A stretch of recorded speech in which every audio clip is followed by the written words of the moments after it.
whatever. We're not even like thinking about it anymore. And you were just like, Canelo is slipping and stuff like that. Does it make you kind of rethink Canelo and that Crawford fight to be like, well, he's really taking it serious to bring in a guy like Jaron Ennis? Well, like I said, I don't really focus on that. We stay in our lane, and try to get better ourselves. And whatever they do, whatever they decide to bring in or whatever, I'm pretty sure they have a plan. But I don't really focus on what other people do. We focus on what we do in order to get better ourselves. Because we do have a lot of things that we need to fix and get better at. So my respects to whatever they do or whatever they're doing, but at the end of the day, I think it's a good thing, but we don't really focus on that, what other people do. Like I said, we got to get better at our craft. Brian Norman offers a critical perspective, arguing that while Boots is a sensational fighter, his style does not truly mirror Terence Crawford's. He points out that the only similarities may be in their physical build and the kind of power shots they throw. Outside of that, Norman stresses their approach to boxing is vastly different.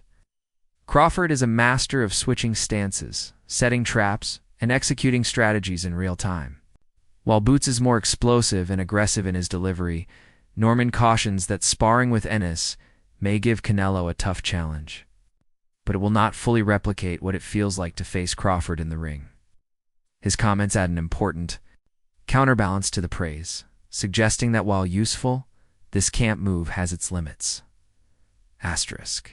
I mean, I think it's good work. Crawford, I don't think Crawford fight. I'm not Crawford. I don't think Boots fight like Crawford at all.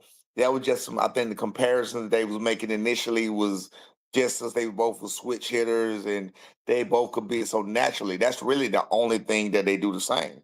They don't do anything else the same, literally. So I never understood the comparison in that myself.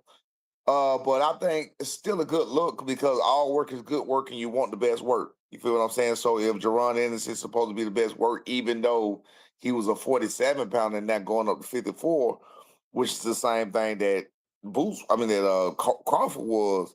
I don't know, man. I don't know. But I do think that Boots getting a lot of unnecessary backlash about doing it, though. I don't agree with the backlash he's getting about, what I'm saying, going to spar, getting that paycheck, getting that experience because I think he needed it anyway.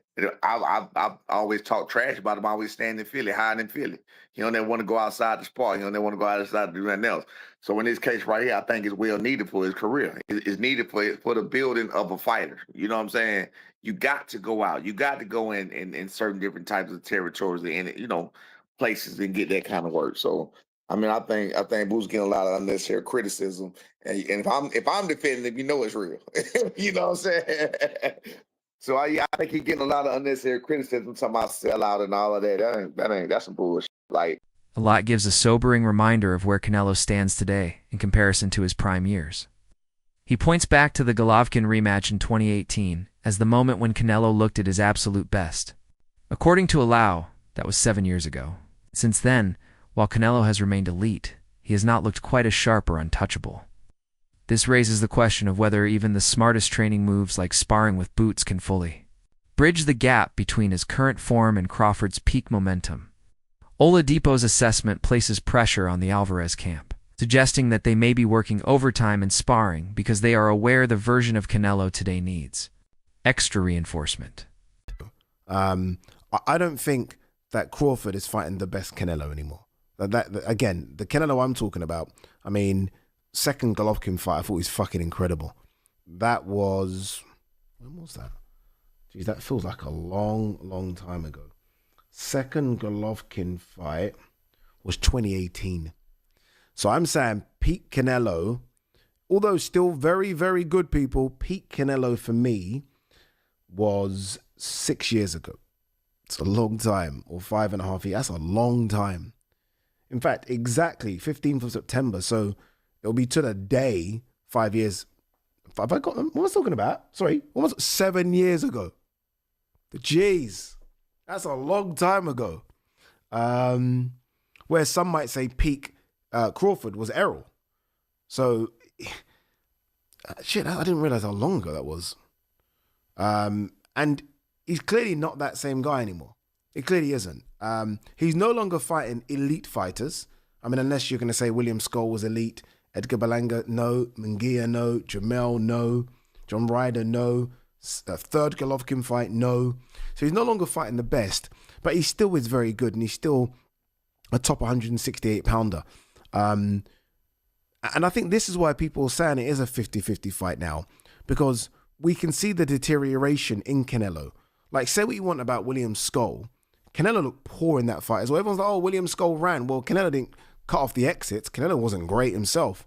Canelo's punch output was horrendous. So we can clearly see the deterioration. That said, he is the naturally bigger guy. I just mentioned the fact that Crawford's put on size, but the naturally bigger guy in this weight class is Canelo. That has to count for something. We know Canelo's been able to absorb punches from the naturally bigger guys. I mean, barely anyone's put a dent in this guy, right? That's how good his chin is. Maybe the best chin in boxing. It's frightening. But the legs have slowed down. The output has slowed down as well. And I always think about, with Canelo, desire and want and will. I always sort of say, where is that desire? Analysts studying this development agree that Canelo gains valuable preparation by sparring with Jaron Ennis. They point out that Ennis provides speed, angles, and relentless pressure that few fighters can replicate in a gym setting. And by facing Those attributes daily in camp, Canelo ensures he is better conditioned to deal with. Please subscribe my YouTube channel, Boxing Fight Scope, for latest news of boxing.